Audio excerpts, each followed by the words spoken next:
Hello and welcome to the podcast. This is Ron's Amazing Stories. We have stories that should thrill you a little and chill you a little. It's amazing. What you'll hear are adventures sent in by you guys, classic stories from the pulp mags, and episodes from the golden age of radio. We have special segments like Ghost Stories with Sylvia. That's amazing. And These Are Your Stories. So settle in for the next hour and enjoy the show. One more thing. You just might want to prepare yourself to be taken away from today.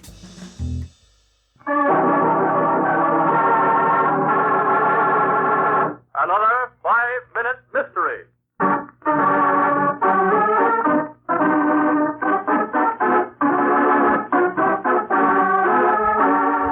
This 5-minute mystery is being brought to you by me, OP.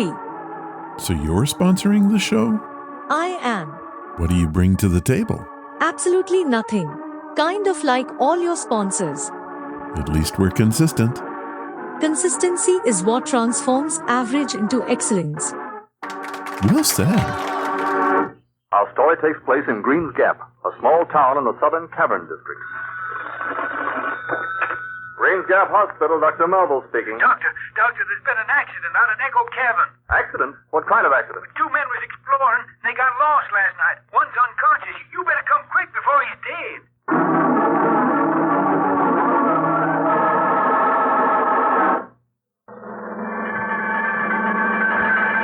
I hope you know how to get out to Echo Cavern, Lem. Yes, I'll be in town constable and ambulance driver. I reckon I know about all there is to know about this country. Ever been in the cavern, Lem? Once, Doc Melville, when I was a boy. Nearly got my heart tanned off of my paw. Echo Cavern's a mighty treacherous place. You mean it's easy to get lost in? Yeah, not only that, Doc. It's that cavern gas, carbon something. Carbon dioxide? Yes, that's it. All of a sudden you run into some of that stuff, and before you know it, bing, you're out. Still, people seem to go exploring there. More fools you be. I wouldn't go into them caverns. Leastwise, not without a dog. A dog? What for? Well, if a dog keels over, then you know the gas is collecting. I'm afraid, Mr. Gatty, your friend is dead. Yeah, poor Patsy. It was from the gas, wasn't it, Doc? That's what it looks like to me.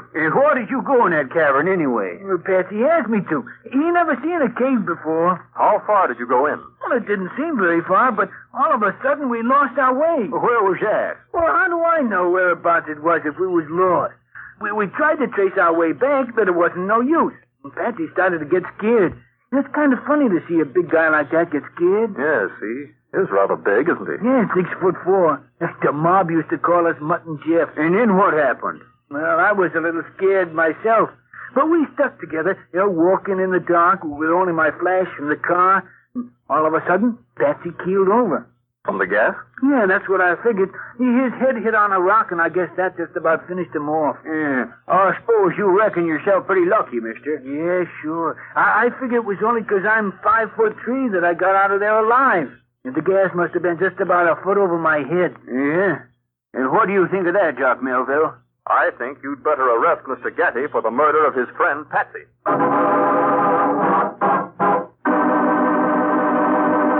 What was the flaw in Gatty's story? Do you know it?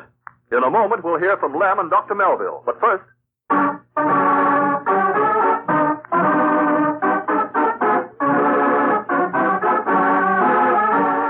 So many clues in this one.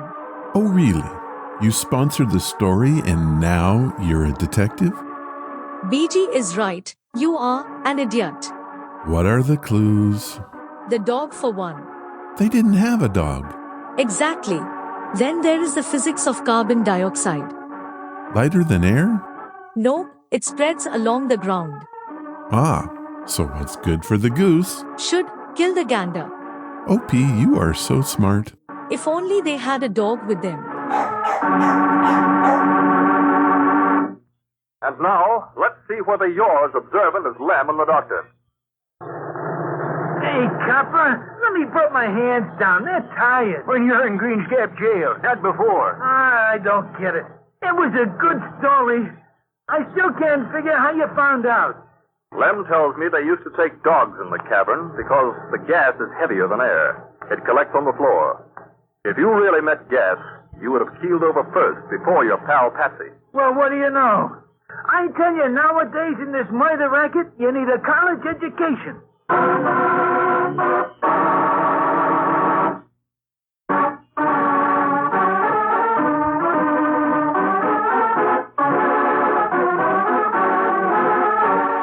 So, you were right about the clue.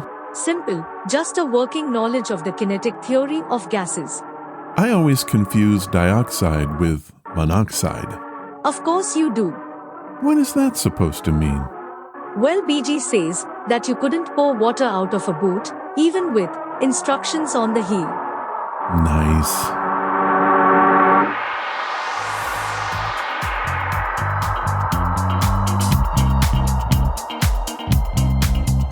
That you say? Hello, and welcome to the podcast. Today is Double Feature Day. With the arrival of movie theaters in the late 20s, a new phenomenon began. People went to see films. However, they suffered a downturn in business in the early years of the Great Depression. Theater owners decide that they could both attract more customers and save costs if they offered 2 movies for the price of 1. The tactic worked. Audiences considered the cost of a theater ticket good value for the several hours of escapism the movies provided. Today, the scam still works. On the show today, we have just about 2 of everything. Not a 5-minute mystery. Please no. No, I wouldn't subject anyone to that. Oh, good. We have 2 great listener stories that are quite epic, and that is followed by a science fiction doubleheader. 2 amazing stories that were published in the 1950s pulp magazines. But before we get to those, we do have one audiobook review that I think you're going to enjoy.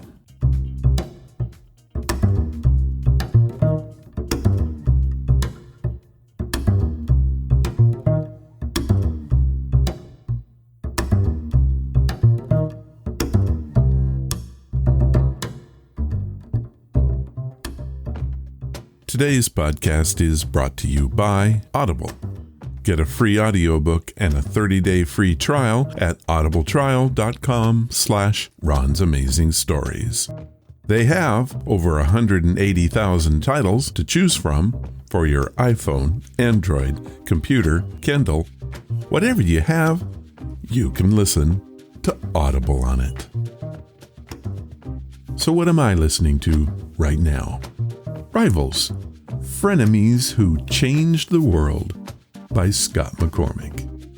This title is an Audible exclusive, and without a minute of hesitation, I dub it a hilarious narrative of history fit for all ages.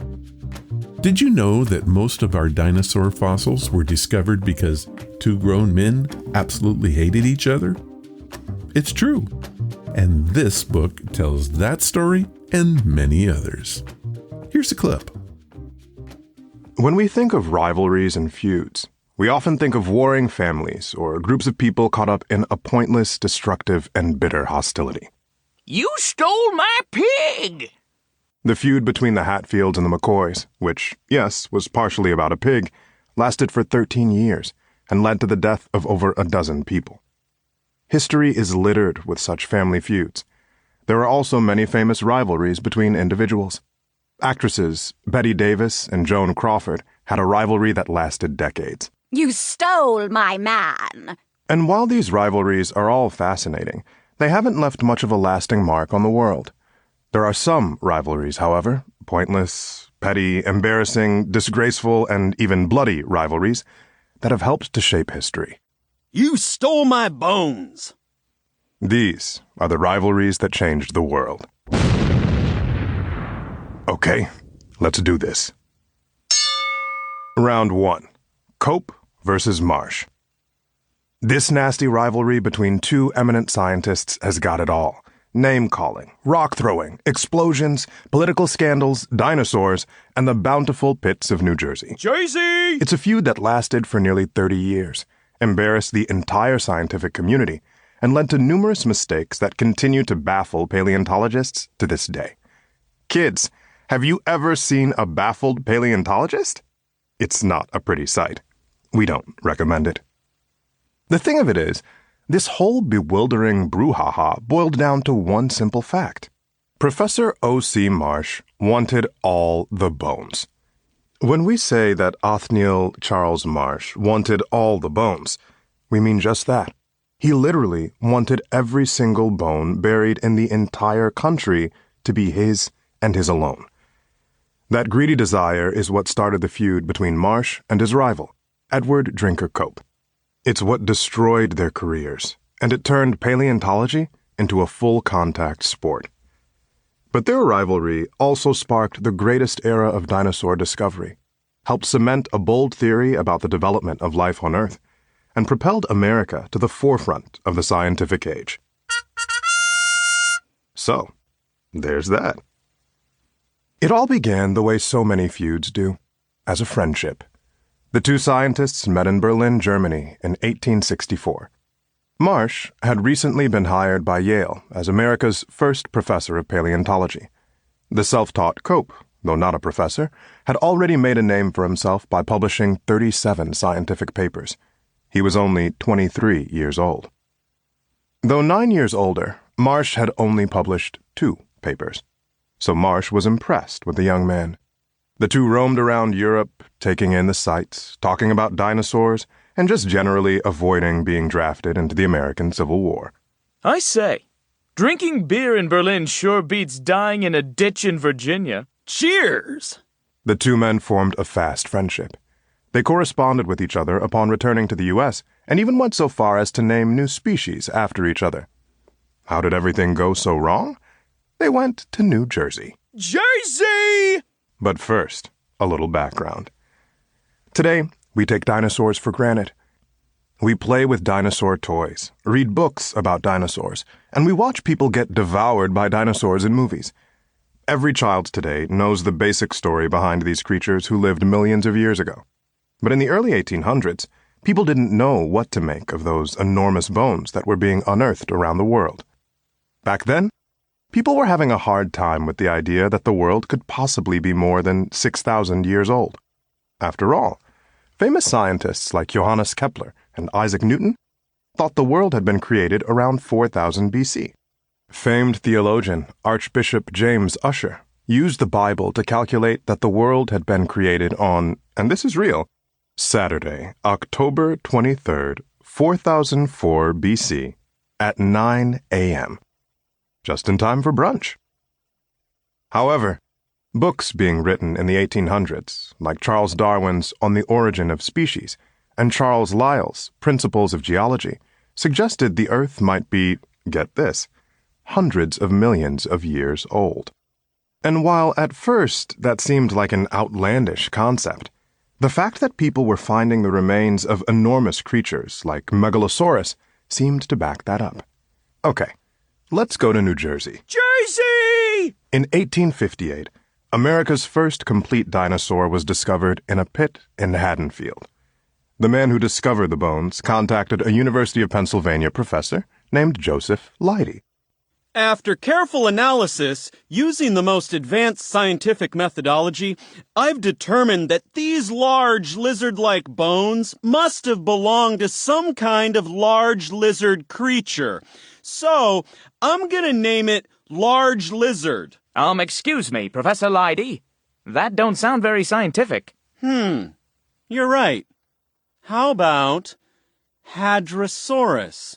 Well, that sure sounds fancy. What does Hadrosaurus mean? It's Greek for large lizard. Wow. The marvels of science. Rivals, Frenemies Who Changed the World is a wonderfully silly book. Think of it as if Monty Python was teaching a history class. Each volume of 4 30-minute histories will dig into the petty name-calling and grumbling grudges that led to many of the world's greatest achievements, all delivered with a cheeky sense of humor. In this book, you get to choose sides. Cope Marsh, the jerks who discovered so many dinosaurs. Hamilton or Burr, whose conflict fueled American politics. Queen Elizabeth, or the Mary Queen of Scots, who fought to rule England. Or maybe Adidas or Puma, who changed the world of sports and fashion forever. Kidnappings, rock fights, duels, and explosions. Rivals shows our world leaders at their absolute best and their worst, sometimes at the same time. Now, you can have this book today. Here is what Audible has set up for us. Audible is offering a free audiobook and 30 days to give you the opportunity to check out their service. To download your free audiobook today, go to audibletrial.com/Ron's Amazing Stories. Again, that's audibletrial.com/Ron's Amazing Stories, and you can get your copy of Rivals, Frenemies Who Changed the World, today. Thank you, Audible. And now, it's time for your stories. These are your stories, sent by you, for you.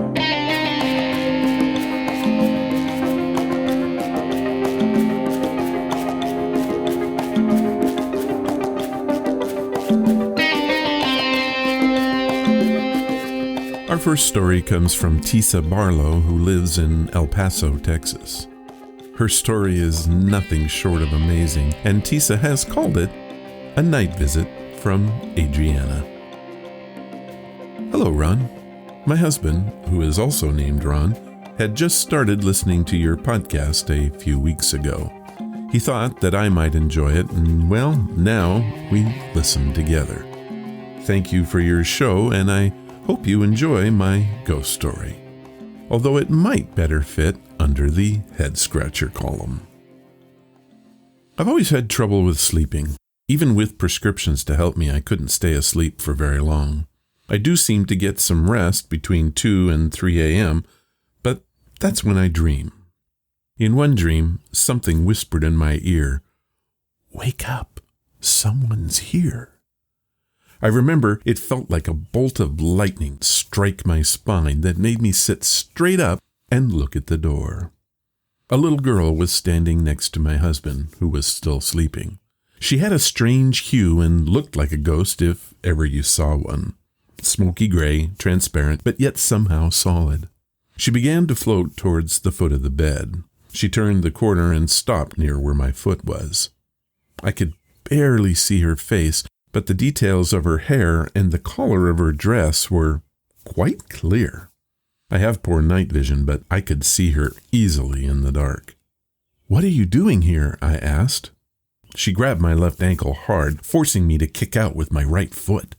The blankets prevented that, and I woke up, thrashing about. It had all been a dream, and I know I had never seen this girl before. When I got up the next day, I made a sketch of the girl so that I would remember her. I had lunch with a friend of mine who's an empath. I showed him the sketch I had made of the faceless child. Sam was quiet for a really long time. Minutes later, he spoke. "Try not to freak out." He reached for his phone. He had family pictures stored on it that he was curating.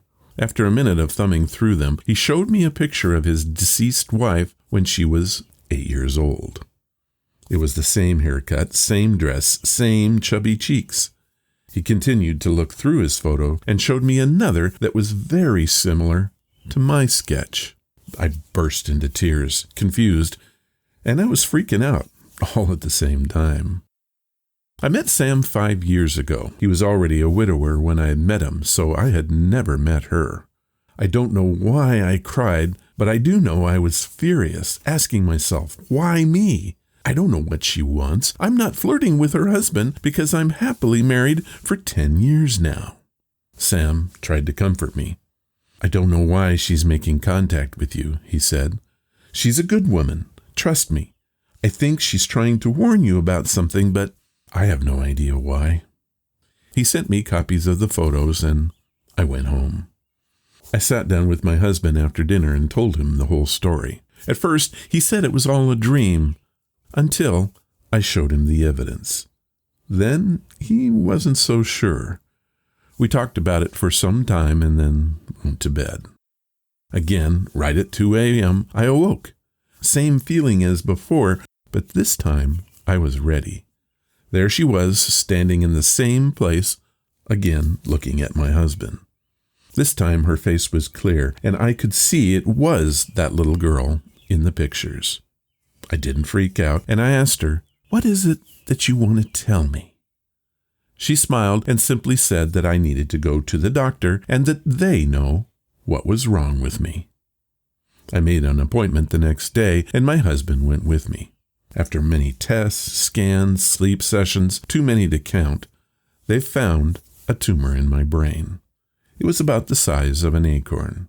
I had surgery to have it removed, and my sleeping problems vanished forever. One more thing, the doctor said, that if it had been left untreated, I probably would have died within a few weeks. I don't know why it was my friend's wife that got this message to me, but I am forever grateful for it. Both my husband and I are now expecting a baby, and you'd be guessing right if you think it might be a little girl. We plan to name her Adriana, after Sam's wife. Tisa Barlow, El Paso, Texas. Well, Tisa, this is something special to be sure. I have to wonder why she wanted to send that message to you, but I think it's pretty clear that your baby Adriana has something to do with it. I hope you write us back and tell us about the birth of your baby and the events that could quite possibly follow after. Thank you, Tisa, for sharing your story.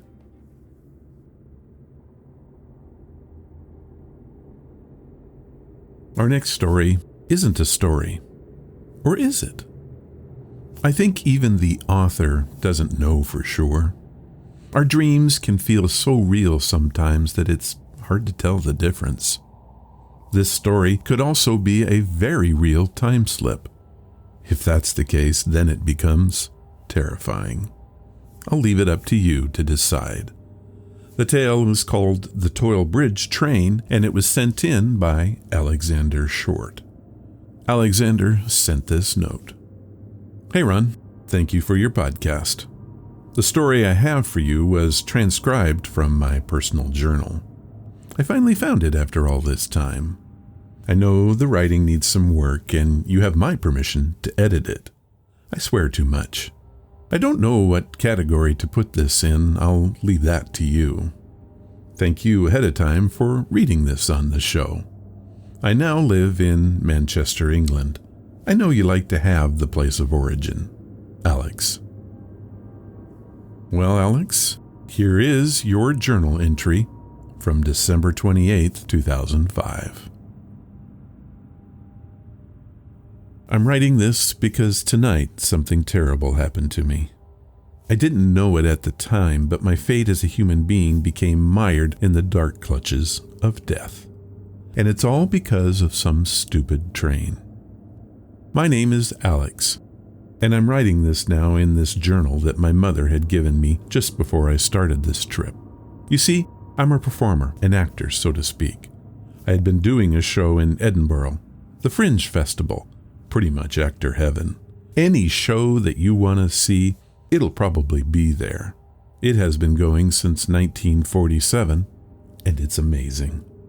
I was in a 3-person show, a small rendition of Stephen King's Misery. I played the writer, Paul Sheldon, and we performed in this dingy, dirty warehouse. It was perfect.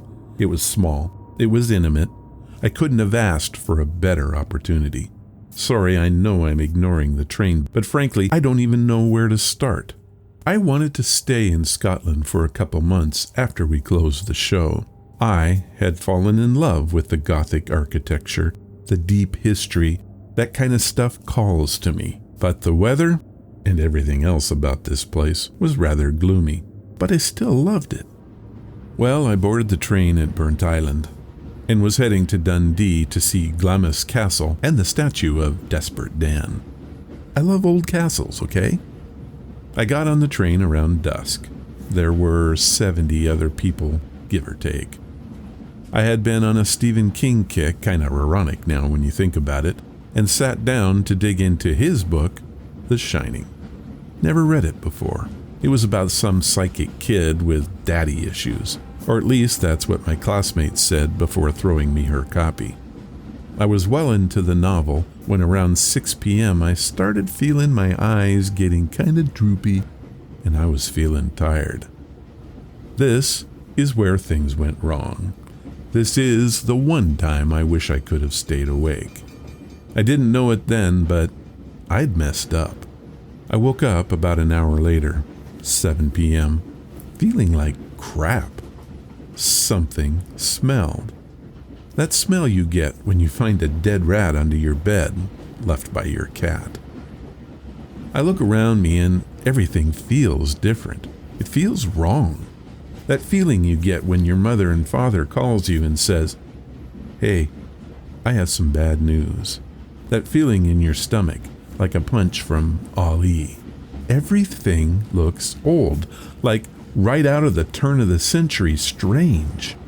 It felt like I was being goofed on or something. Maybe they had gassed me and put me on a strange train for a laugh. At least that's what I wanted to think, but no one knows I'm here. And I'm traveling alone. Oh, and that smell was making me gag. Looking around the train, I also noticed that I was alone. The lights were really dim. That's when I noticed candlelight. I asked myself, what is going on? The train engine was loud. I can't even believe that I slept through it, but it was loud. I looked outside for any sign of civilization, lights, people, anything. I was starting to panic. Then, out of the door to the coach in front of my compartment, I could see someone walk through the door. My anxiety subsided for a moment, and I breathed a heavy sigh of relief. He was looking at the ground, and when his gaze finally met mine, the anxiety returned. In fact, it was skyrocketing. Everything inside me was telling me, time to get off this train. So I got up and asked the man who was standing in the aisle about 6 feet from me. I caught his eyes again, although he seemed to be avoiding my sight. It was dark. I really couldn't make out his face. I screamed at him because of the engine noise. "Hey, what's the big deal? Where are we? Why was I moved to this old, smelly train? Where is everyone else?" He looked at me, releases a heavy sigh, and simply points to the seats behind me. 2 seconds ago, I was alone on this train, and now I look behind me and there were people. Or at least I think they were people. They all had the same expression, maybe looking at different things, but they all had the same expression. Their eyes kept darting towards the windows of the car, back at me, and then to the windows. They were looking for something. I don't know what, but they all looked antsy and uneasy. I look back at the man whose face finally appears in the candlelight, and he introduces himself as Mr. Broach, son of Sir Thomas Broach. I said back to him, "Look, I don't give a rat's buttock who your father is, and I swear if this is some kind of joke, the first 2 I'm coming after are you and your father." I was mad, enraged. I usually don't say such awful things, but I was really beginning to panic. He simply told me, "Everything is fine, and please return to my seat." I obliged him, taking a second to regain my cool. Maybe I was overreacting. Maybe I was just having a crazy nightmare. So I sat, and I began to look around to the other passengers for help. They wouldn't talk to me. None of them would talk to me.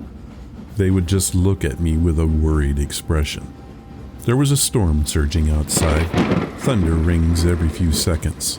Well, after not getting any help from the other passengers, I went back to my seat. The storm was right over us. I'd never been so close to lightning bolts. You see, I could see them crack and split trees along the side of the train from the window. Then I noticed the clothing of the passengers. It looked like I had been dropped into the late 1800s. Most of the men were wearing kilts, and the women were wearing those weird hoop dresses, and everyone carried that terrible smell of death. Okay, now, this is the point where I started looking around for cameras and sound equipment. If this was a goof, and it had to be, it was a good one. I didn't find anything.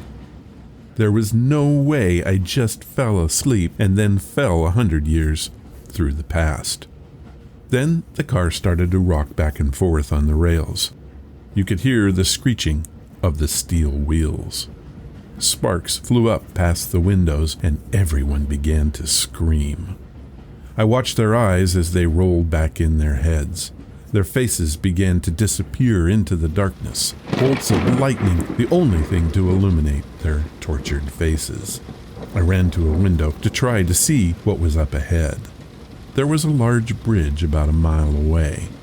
As we got closer, people started moving towards the doors and windows. As soon as we were over water, they started jumping out of the windows and the doors, disappearing into the darkness. Some stayed, crying in the arms of their loved ones. I ducked back into my seat, and all I could do was laugh.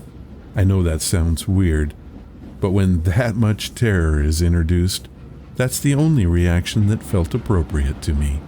Quickly, though, the laughs turned to tears. My life flashed before my eyes. It didn't take long.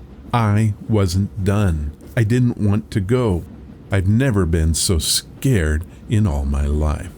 I put my hands together and I said aloud, "God, if you're out there, man, I could really use your help. I know you don't owe me a thing, but I'm not done here. I still have more to do. I still haven't had kids or a wife or said goodbye to my loved ones. Please, don't let me die like this." The train really began to jolt back and forth, throwing people and luggage about violently. Then a loud thump came from below the train.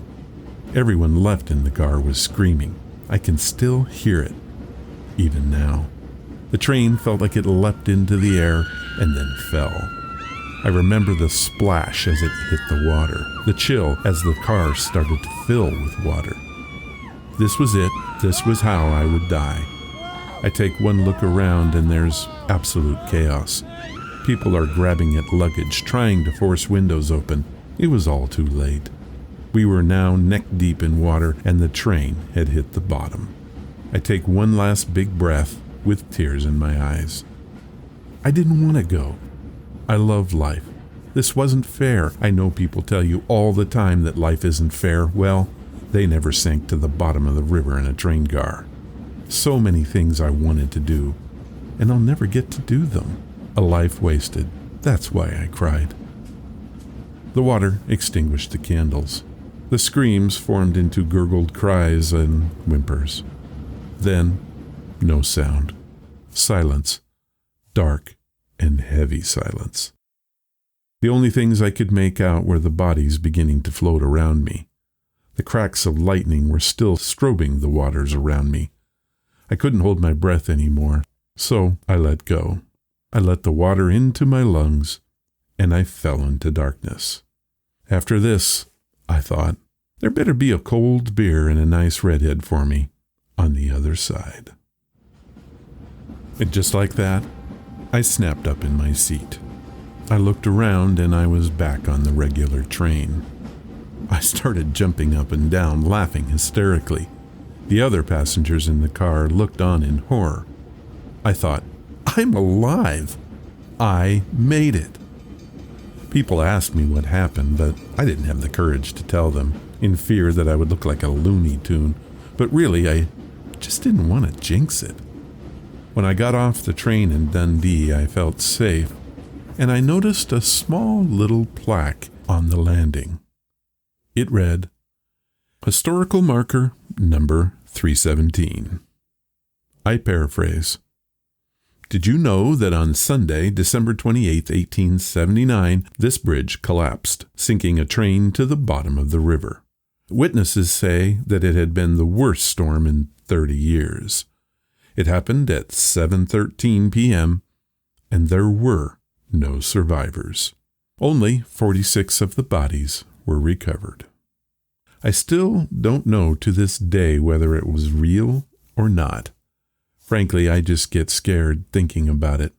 I've had some issues sleeping because when I start to get tired, I freak out just a little bit, thinking of me sinking to the bottom. I won't ever ride a train again. It's been a long time since my nightmare aboard the ghost train, but I can still feel the water in my lungs. Maybe someday that will go away. Alexander Short, Manchester, England. That has to be one of the best stories we've ever had, true or dream. I really don't know how to comment on this one other than I had to stop several times while reading to shake off the shivers. Truly amazing, Alex, and I thank you for sharing it with us.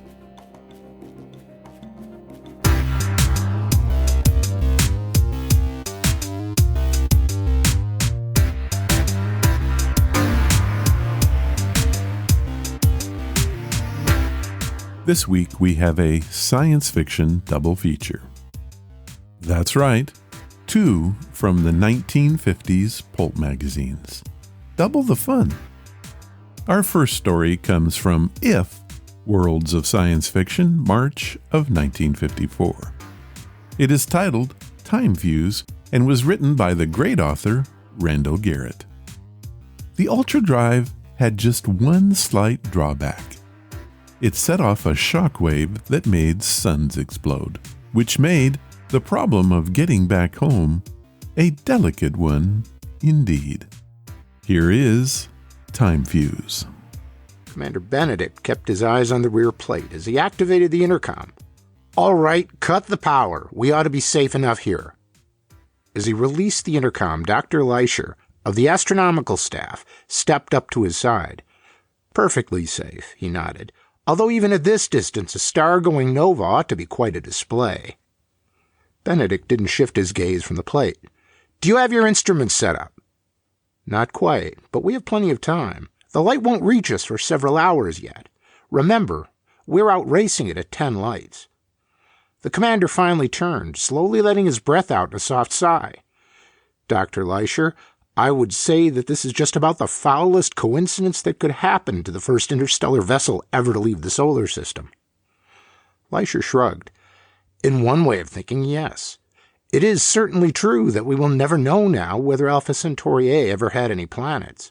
But in another way, it is extremely fortunate that we should be so near a stellar explosion because of the wealth of scientific information we can obtain. As you say, it is a coincidence, and probably one that happens only once in a billion years. The chances of any particular star going nova are small. That we should be so close when it happens is of a vanishingly small order of probability." Commander Benedict took off his cap and looked at the damp stain in the sweatband. "Nevertheless, Doctor, it is damned unnerving to come out of ultradrive a couple of 100 million miles from the first star ever visited by man, and have to turn tail and run because the damn thing practically blows up in your face." Leisher could see that Benedict was upset. He rarely used the same profanity twice in one sentence. They had been downright lucky at that. If Leisher hadn't seen the star begin to swell and brighten, if he hadn't known what it meant, or if Commander Benedict hadn't been quick enough in shifting the ship back into ultradrive, Leisher had a vision of an incandescent cloud of gaseous metal that had once been a spaceship. The intercom buzzed. The commander answered. "Yes?" "Sir, would you tell Dr. Leisher that we have everything set up now?" Leisher nodded and turned to leave. "I guess we have nothing to do now but wait." When the light from the nova did come, Commander Benedict was back at the plate again, the forward one this time, since the ship had been turned around in order to align the astronomy lab and the nose with the star. Alpha Centauri A began to brighten and spread. It made Benedict think of a light bulb connected through a rheostat with someone turning that rheostat, turning it until the circuit was well overloaded. The light began to hurt Benedict's eyes, even at that distance, and he had to cut down the receptivity in order to watch.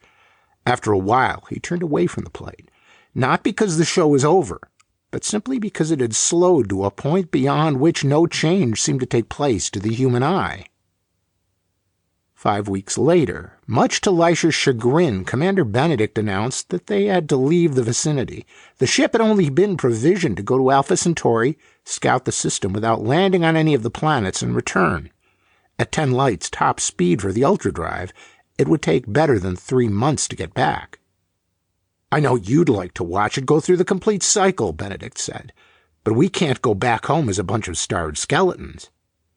Leisher resigned himself to the necessity of leaving much of his work unfinished, and although he knew it was a case of sour grapes, consoled himself with the thought that he could at least get most of the remaining information from the 500-inch telescope on Luna 4 years from then.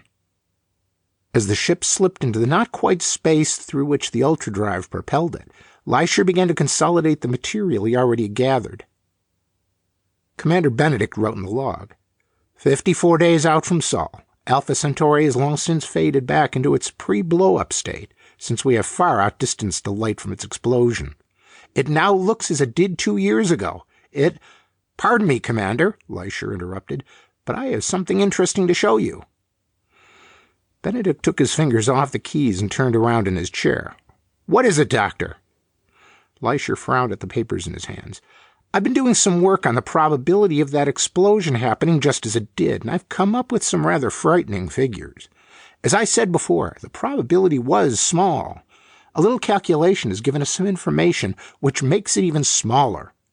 For instance, with a possible error of plus or minus 2 seconds, Alpha Centauri A began to explode the instant we came out of ultradrive.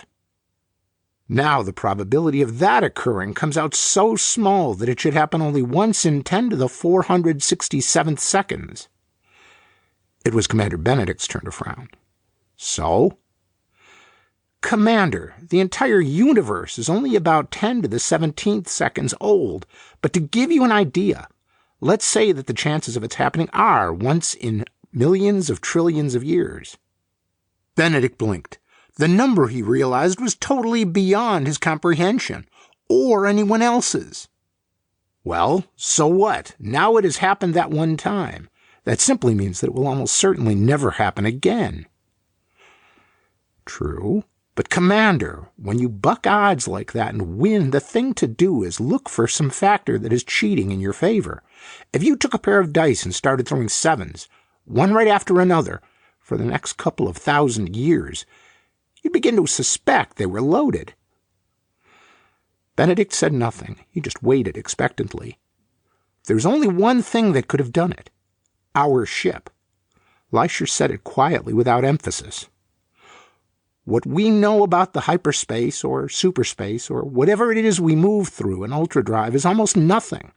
Coming out of it, so near to a star, might set up some sort of shockwave in normal space, which would completely disrupt that star's internal balance, resulting in the liberation of unimaginably vast amounts of energy, causing that star to go nova.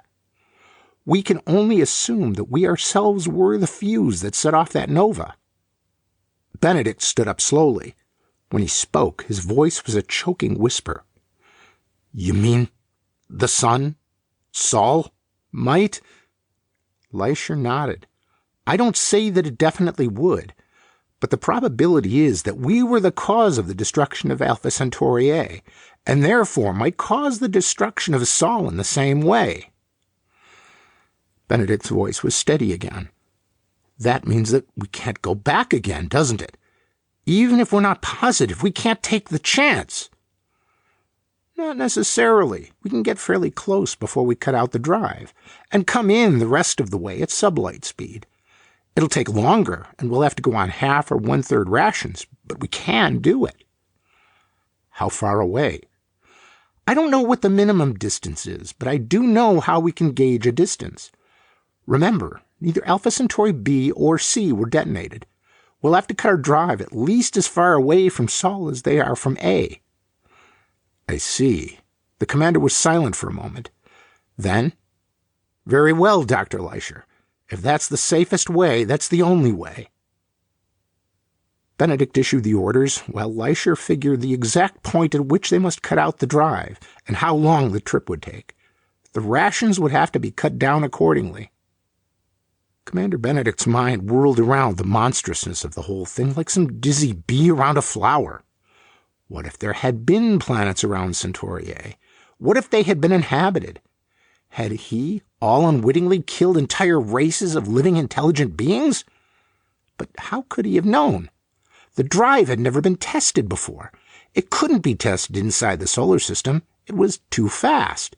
He and his crew had been volunteers, knowing that they might die when the drive went on. Suddenly, Benedict gasped and slammed his fist down on the desk before him. Leisher looked up. "What's the matter, Commander?"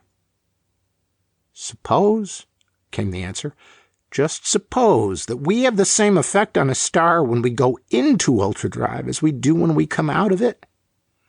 Leisher was silent for a moment, stunned by the possibility. There was nothing to say anyway. They could only wait. A little more than half a light year from Sol, when the ship reached the point where its occupants could see the light that had left their home sun more than 7 months before, they watched it become suddenly horribly brighter. 100,000 times brighter. Well, probably not the ending that you hoped for man's first venture into space, but not all that unbelievable.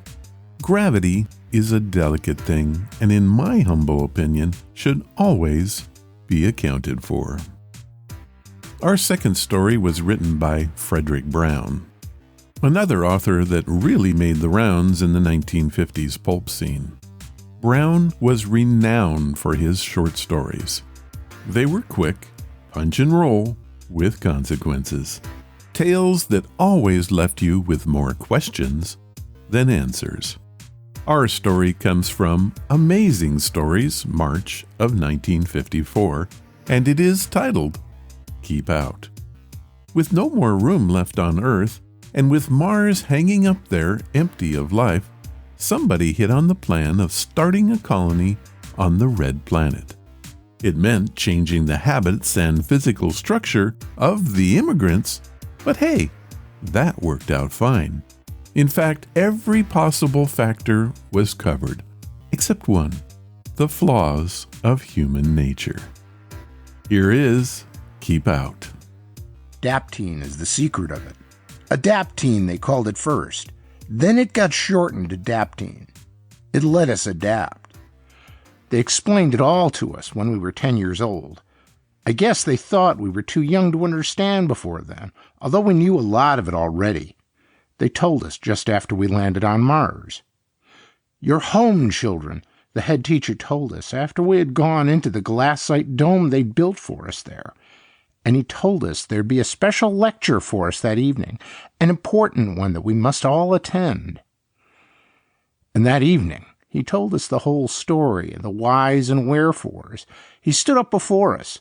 He had to wear a heated spacesuit and helmet, of course, because the temperature in the dome was comfortable for us, but already freezing cold for him, and the air was already too thin for him to breathe. His voice came to us by radio from inside his helmet. "Children," he said, "you are home. This is Mars, the planet on which you will spend the rest of your lives. You are Martians, the first Martians. You have lived 5 years on Earth and another 5 in space.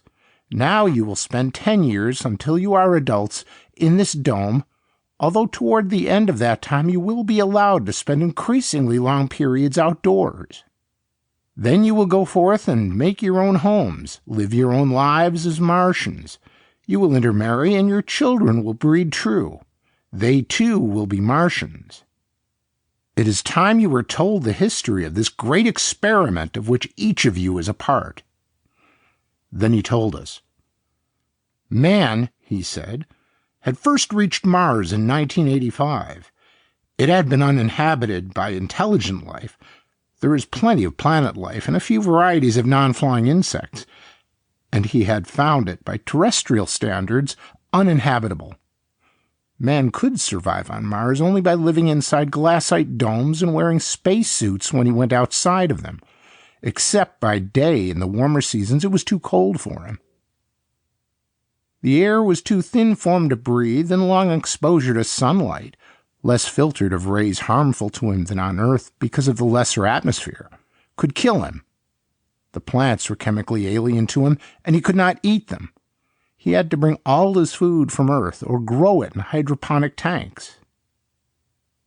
For 50 years he had tried to colonize Mars, and all his efforts had failed. Besides this dome which had been built for us, there was only one other outpost, another glassite dome much smaller and less than a mile away. It had looked as though mankind could never spread to the other planets of the solar system besides Earth. For all of them, Mars was the least inhospitable. If he couldn't live here, there was no use even trying to colonize the others. And then in 2034, 30 years ago, a brilliant biochemist named Weymouth had discovered daptine, a miracle drug that worked not on animal or person to whom it was given, but on the progeny he conceived during a limited period of time after inoculation. It gave his progeny almost limitless adaptability to changing conditions, provided the changes were made gradually. Dr. Weymouth had inoculated and then mated a pair of guinea pigs. They had borne a litter of 5, and by placing each member of the litter under different and gradually changing conditions, he had obtained amazing results.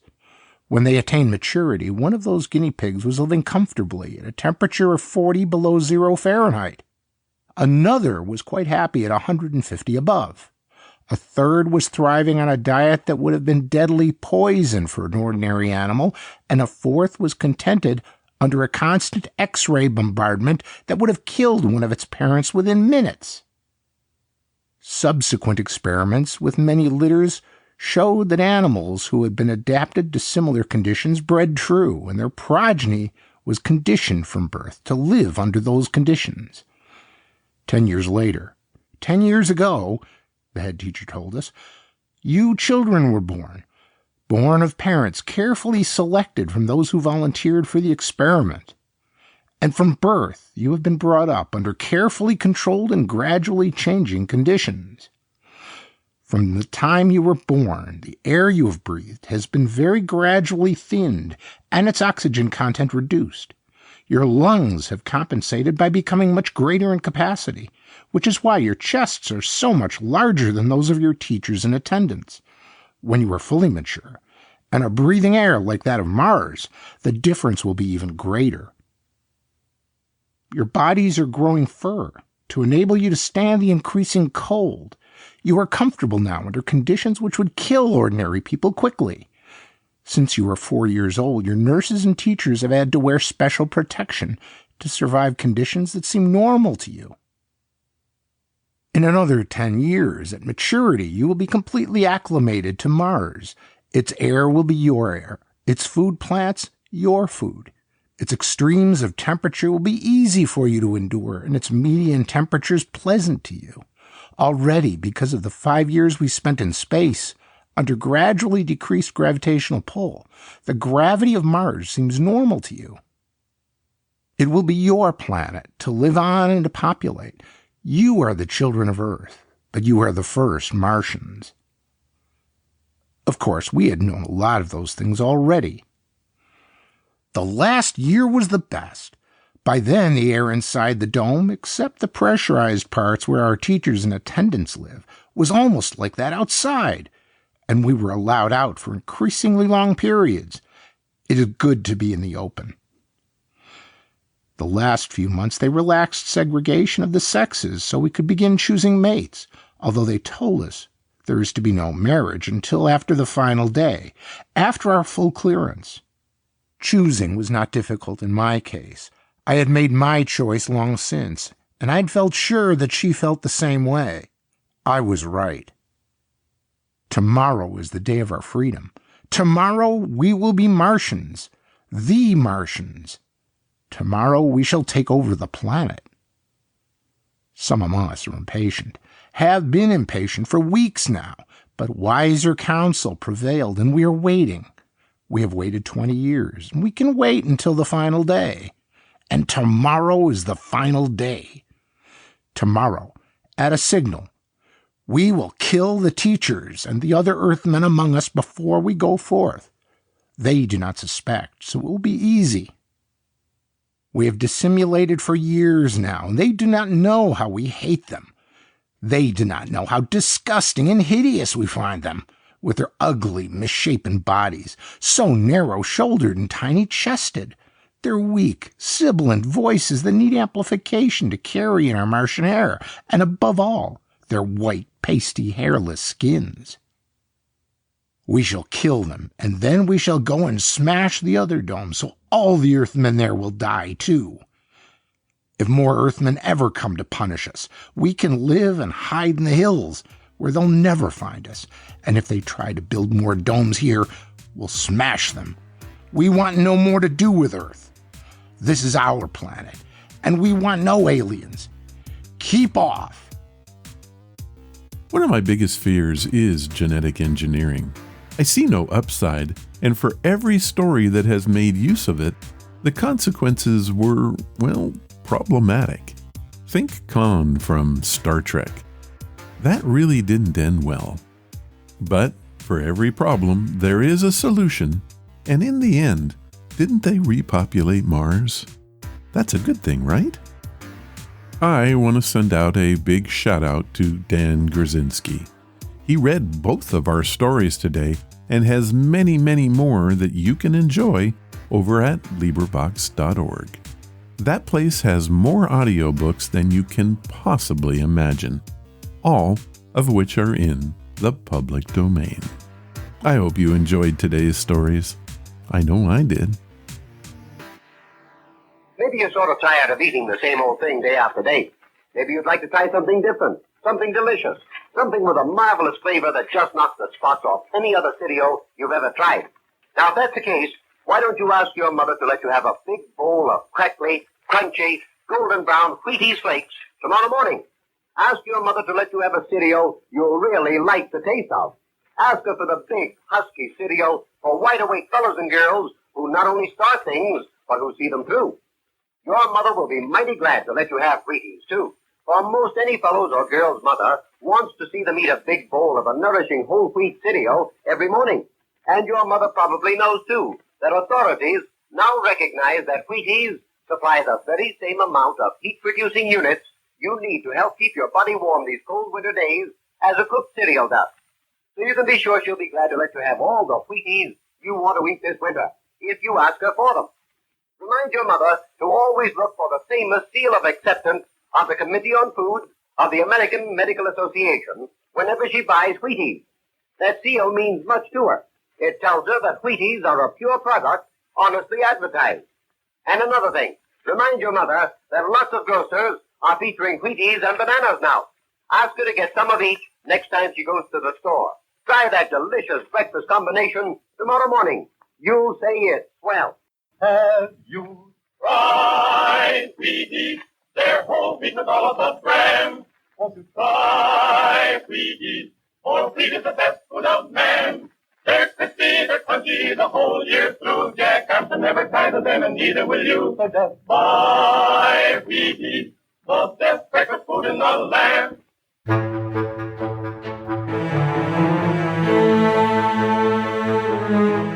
That was episode number 629, and I have to thank Tisa Barlow, Alexander Short, and Dan Grzinski for being part of the show this week. Nothing like creepy stories to get you up in the morning. It's true. If you want to follow the podcast or the blog, head to ronsamazingstories.com. There you will find any of the links I mentioned and how to contact us. Do you want to help the show? The best thing you can do is to tell your friends all about it, and please leave reviews or feedback wherever you listen. Clicking that follow or like button helps us grow. Thank you for listening, and I hope you come again to find out what are Ron's Amazing Stories.